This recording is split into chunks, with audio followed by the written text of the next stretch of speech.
Hi, and welcome to the Deep Dive. There's just so much noise out there about education, about what works, what doesn't. It can be hard to sort through. It really can. Information overload is a real challenge for educators and administrators. Yeah, so today, as part of the DreamClass team, we want to try and cut through that a little. Focus on what genuinely makes a difference for student performance. Exactly. We're looking at those high-impact strategies, starting with maybe the most crucial part, the human element, but then also digging into the evidence-based practices that, really move the needle. Okay, the human element. Let's start there. We talk a lot about teacher-student relationships, and the data backs it up, right? There's a really strong effect size, D 0.72. It's significant, yeah. And that 0.72, for anyone wondering, that signals a really substantial positive impact. It's not just a nice to have. So it's more than just feeling good in the classroom. Oh, absolutely. Think of these relationships as a vital support system, especially, and this is key, for students who might be more vulnerable, maybe from lower socioeconomic backgrounds or minority groups or students facing mental health challenges. So the relationship acts like a buffer. Precisely. It's a protective factor. It boosts engagement, attendance. It makes school a place they want to be. And interestingly, while teachers' self-belief, their self-efficacy is important. Right, their confidence in their teaching. Yeah, especially for maybe newer teachers, its main power isn't always directly on, say, test scores. It's more about creating that stable, predictable classroom environment. That's where the learning can really happen effectively for everyone. Okay, that makes sense. Build the safe environment first. So starting from that strong relationship base, how do we then help students take more control of their own learning? Thinking about metacognition, self-regulation, those skills seem huge too. D 0.69 effect size. Yeah, another really high impact area, metacognition. It's basically teaching students to think about their own thinking. Right, understanding how they learn best. Exactly, how to plan their work, monitor if they're understanding it, evaluate how they did. It's empowering them. And this ties directly into social-emotional learning SEL skills. Which we know boosts academic results too. It does, by about 11 percentile points, which is pretty significant. You're essentially helping students become their own learning guides. So with relationships and student self-awareness covered, let's shift to actual teaching strategies.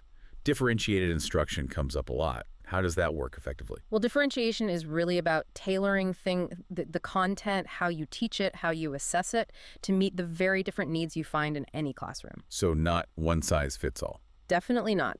Key steps involve really using data to see where each student is, then maybe forming flexible small groups based on needs, not fixed labels.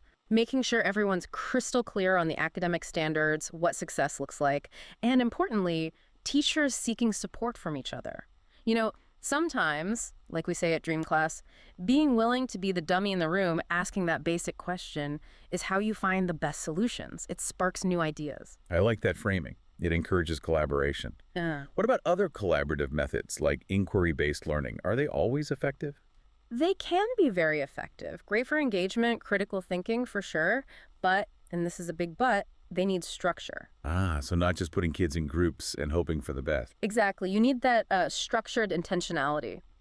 Clear learning goals, really explicit expectations, maybe even assigned roles within the group. Otherwise, you risk it just becoming, unstructured busy work or groupthink where no one's really learning deeply. Right. We need to be critical even of popular strategies. Always. Even things like reciprocal teaching or micro-teaching, while often ranked highly, show kind of mixed results in practice sometimes. Intentional design is key.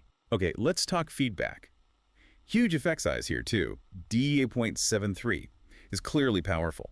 But what makes feedback good feedback? Beyond just nice work. This is so fundamental. Good feedback isn't just a grade or simple praise. We often use the feed up, feedback, feed forward model. Okay, break that down. Feed up is clarifying the goal, where are we going? Feedback is how are you doing right now in relation to that goal?